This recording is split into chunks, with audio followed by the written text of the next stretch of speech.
എല്ലാവർക്കും സുഖമാണെന്ന് വിശ്വസിക്കുന്നു. നമ്മുടെ സംസ്ഥാനത്തെ ഏറ്റവും വലിയ ഒരു ധനസഹായ പദ്ധതിയായിട്ടുള്ള സാമൂഹ്യ സുരക്ഷാ ക്ഷേമ പെൻഷൻ വാർദ്ധക്യത്തിലെത്തിയിട്ടുള്ള ആളുകൾക്ക് അല്ലെങ്കിൽ ഭിന്നശേഷിക്കാരായിട്ടുള്ള അല്ലെങ്കിൽ വിധവകളായിട്ടുള്ള ആളുകൾക്ക് ഏറ്റവും വലിയ ഒരു സഹായ പദ്ധതിയാണിത്. അവർക്ക് മരുന്നും മറ്റ് അത്യാവശ്യ കാര്യങ്ങൾക്കുമായി മറ്റു ആളുകളെ ആശ്രയിക്കാതെ മുന്നോട്ട് പോകാൻ കഴിയുന്ന ഏറ്റവും വലിയ ധനസഹായ പദ്ധതിയിൽ വൻ മാറ്റമാണ് ഒക്ടോബർ മാസം മുതൽ വരാൻ പോകുന്നത്. ഒക്ടോബർ മാസം മുതൽ ഇപ്പോൾ ലഭിച്ചുകൊണ്ടിരിക്കുന്ന രീതിയിലല്ല പെൻഷൻ വിതരണം ഉണ്ടാകുക എന്ന് സംസ്ഥാന ധനവകുപ്പ് വ്യക്തമാക്കി കഴിഞ്ഞു. ഇതിന്റെ ഒരു പ്രത്യേകത, വിതരണം ചെയ്യുന്ന അന്ന് തന്നെ തുക എത്തും എന്നുള്ളതാണ്. സംസ്ഥാനത്ത് പെൻഷൻ വാങ്ങുന്ന 60 ലക്ഷത്തോളം ആളുകളാണ് ഉള്ളത്. 26 ലക്ഷത്തോളം ആളുകളെയാണ് ഇത് നേരിട്ട് ബാധിക്കുന്നത്. നിലവിൽ ബാങ്ക് അക്കൗണ്ടുകളിലേക്ക് പെൻഷൻ വാങ്ങുന്നവരും സർവീസ് സഹകരണ സംഘങ്ങൾ മുഖേന വീടുകളിലേക്ക് പെൻഷൻ സ്വീകരിക്കുന്നവരുമാണ് ഉള്ളത്. എന്നാൽ വീടുകളിൽ പെൻഷൻ സ്വീകരിക്കുന്ന 90% ആളുകളെയും അല്ലെങ്കിൽ 95% ആളുകളെയും ബാങ്ക് അക്കൗണ്ടുകളിലേക്ക് മാറ്റാനാണ് സംസ്ഥാന സർക്കാർ തീരുമാനിച്ചിട്ടുള്ളത്. പലവിധ കാരണങ്ങളാണ് അതിനുണ്ടായിട്ടുള്ളത്. അതായത് ഈ ഉത്സവ സീസണുകളിൽ മുൻപ് ഉണ്ടായിരുന്നത് പോലെയല്ല, ഇനി അങ്ങോട്ട് എല്ലാ ഉത്സവ സീസണുകളിലും പെൻഷൻ വിതരണം ഇപ്പോഴത്തെ രീതിയിലാണ് എങ്കിൽ മനഃപൂർവ്വം വിതരണക്കാർ വൈകിപ്പിക്കുകയും രാഷ്ട്രീയ ലാഭത്തിന് വേണ്ടി തെരഞ്ഞെടുക്കുകയും ചെയ്യും എന്നുള്ള വിലയിരുത്തലിന്റെ അടിസ്ഥാനത്തിൽ കൂടിയാണ് ഇത് ബാങ്ക് അക്കൗണ്ടുകളിലേക്ക് മാറാൻ തീരുമാനിച്ചിട്ടുള്ളത്. കാരണം സംസ്ഥാനത്തെ 90%-ലധികവും സർവീസ് സഹകരണ സംഘം ജീവനക്കാർ ഇടതുപക്ഷ അല്ലെങ്കിൽ നിലവിലെ പ്രതിപക്ഷ പാർട്ടിയുടെ അനുഭാവികളോ പ്രവർത്തകരോ ആണ്.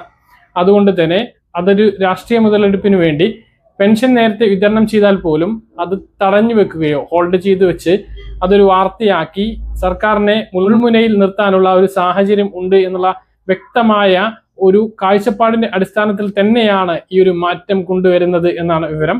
ഔദ്യോഗികമായി സർക്കാർ അത് പറഞ്ഞിട്ടില്ല എങ്കിൽ പോലും അത് തന്നെയാണ്. ഈ സർക്കാർ അധികാരത്തിൽ വന്നത് മെയ് മാസത്തിലാണ്.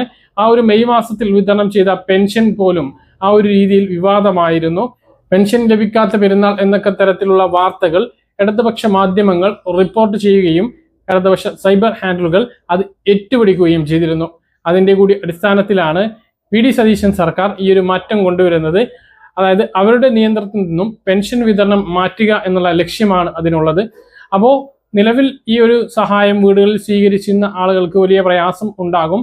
നിലവിൽ കിടപ്പ് രോഗികളായിട്ടുള്ള ആളുകൾക്കും അതുപോലെ തന്നെ കിടപ്പ് രോഗികളായിട്ടുള്ള വീട്ടിൽ നിന്നും പുറത്തിറങ്ങാത്ത ഭിന്നശേഷിക്കാരായിട്ടുള്ള ആളുകൾക്കൊക്കെ ഇത് വലിയ പ്രയാസം ഉണ്ടാകും. അങ്ങനെയുള്ള ആളുകൾക്ക് വീട്ടിൽ തന്നെ അതിൽപ്പടി വിതരണം നടത്താൻ വേണ്ടി തന്നെയാണ് സർക്കാർ തീരുമാനിച്ചിട്ടുള്ളത്. അവരെയും സർവീസ് സഹകരണ സംഘങ്ങളിലൂടെയല്ല വിതരണം ചെയ്യുക, പോസ്റ്റ് ഓഫീസ് വഴി വിതരണം ചെയ്യാനാണ് സർക്കാർ ശ്രമിക്കുന്നത്. അപ്പോൾ നമ്മൾ ശ്രദ്ധിക്കേണ്ട, പെൻഷൻ വാങ്ങുന്നവർ, വീട്ടിൽ പെൻഷൻ വാങ്ങുന്നവർ ശ്രദ്ധിക്കേണ്ട ഒരു കാര്യം, നിങ്ങൾക്ക് ഒരു ദേശസാൽകൃത ബാങ്ക് അക്കൗണ്ട് ഇല്ല എങ്കിൽ ഉടനെ അത് എടുക്കാൻ വേണ്ടിയിട്ട് ശ്രദ്ധിക്കുക.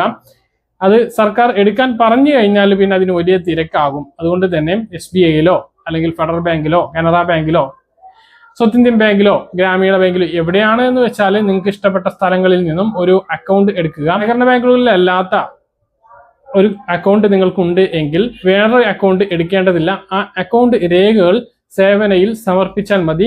അത് എന്ന് സമർപ്പിക്കണം എന്ന് ഇപ്പോൾ സർക്കാർ വ്യക്തമാക്കിയിട്ടില്ല. കൃത്യമായിട്ടുള്ള നിർദ്ദേശം വരുമ്പോൾ ആ ഒരു കാര്യം ചെയ്യേണ്ടതുണ്ട്. അതെല്ലാം നമ്മൾ ചാനലിലൂടെ കൃത്യമായിട്ട് വിവരങ്ങൾ നൽകുന്നതാണ്. സ്വീകരിക്കുന്ന ആളുകൾ പ്രത്യേകിച്ച് ഒന്നും ചെയ്യേണ്ടതില്ല. പുതിയ ബാങ്ക് അക്കൗണ്ടുകൾ എടുക്കുകയോ നിലവിലുള്ള ബാങ്ക് അക്കൗണ്ട് മാറ്റി കൊടുക്കുകയോ ഒന്നും ചെയ്യേണ്ടതില്ല എന്നുള്ളത് കൂടി ഇതോടൊപ്പം ഓർമ്മിപ്പിക്കുകയാണ്. പെൻഷൻ വാങ്ങുന്നവർ ബാങ്ക് അക്കൗണ്ട് ഇല്ലാത്തവരോ ഉള്ള അക്കൗണ്ട് മരവിച്ചു പോയവരോ ആയിട്ടുള്ള ആളുകൾക്ക് പുതിയൊരു അക്കൗണ്ട് എടുക്കുകയോ നിലവിൽ പഴയ അക്കൗണ്ടുകൾ ആക്റ്റീവാക്കി KYC നടപടി പൂർത്തിയാക്കി ആക്റ്റീവാക്കി എടുക്കുകയോ വേണ്ടി വരും എന്നതാണ് ഏറ്റവും പ്രധാനമായിട്ട് ഓർമ്മിപ്പിക്കാനുള്ളത്. മറ്റൊന്ന്, പെൻഷൻ അനർഹരെ ഒഴിവാക്കുന്നതിന്റെ ഭാഗമായിട്ട് പരിശോധന വരും. ഇപ്പോൾ നടക്കുന്ന മസ്റ്ററിംഗ് കഴിഞ്ഞതിന് ശേഷമാണ് ആ ഒരു പരിശോധന വരിക. മസ്റ്ററിംഗ് തന്നെ 2ാം ഘട്ടത്തിലേക്ക് സെപ്റ്റംബർ 1 മുതൽ കടക്കുകയാണ്. ക്യാമ്പുകളിലൂടെയുള്ള മസ്റ്ററിംഗ് സെപ്റ്റംബർ 1 മുതൽ ആരംഭിക്കും.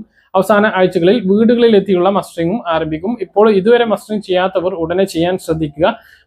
ബയോമെട്രിക് മസ്റ്ററിംഗ് പരാജയപ്പെടുകയാണെങ്കിൽ ലൈഫ് സർട്ടിഫിക്കറ്റ് സമർപ്പിക്കാനുള്ള സമയവും കുറച്ച് മാത്രം, ഈ ഒരു സമയം തന്നെയാണുള്ളത്. അപ്പോൾ അത് എല്ലാവരും ശ്രദ്ധിക്കേണ്ടതാണ്. അഥവാ ബയോമെട്രിക് മസ്റ്ററിംഗ് പരാജയപ്പെടുകയാണെങ്കിൽ ലൈഫ് സർട്ടിഫിക്കറ്റ് സമർപ്പിച്ചുകൊണ്ട് മസ്റ്ററിംഗ് പൂർത്തീകരിക്കേണ്ടതുണ്ട്. അതുകൊണ്ട് തന്നെ ഉടനെ മസ്റ്ററിംഗ് നടപടികൾ പൂർത്തീകരിക്കാൻ വേണ്ടിയിട്ട് ശ്രദ്ധിക്കുക. മറ്റൊരു പ്രധാനപ്പെട്ട കാര്യം, വരുമാന സർട്ടിഫിക്കറ്റ് കൊടുക്കാത്തവർ ഇനിയും ഉണ്ടെങ്കിൽ അത് കൊടുക്കാൻ വേണ്ടി ശ്രദ്ധിക്കുക. പിന്നെ വീടുകളിൽ എത്തിയുള്ള മസ്റ്ററിംഗ് കഴിഞ്ഞ വർഷത്തേതുപോലെ നടക്കില്ല.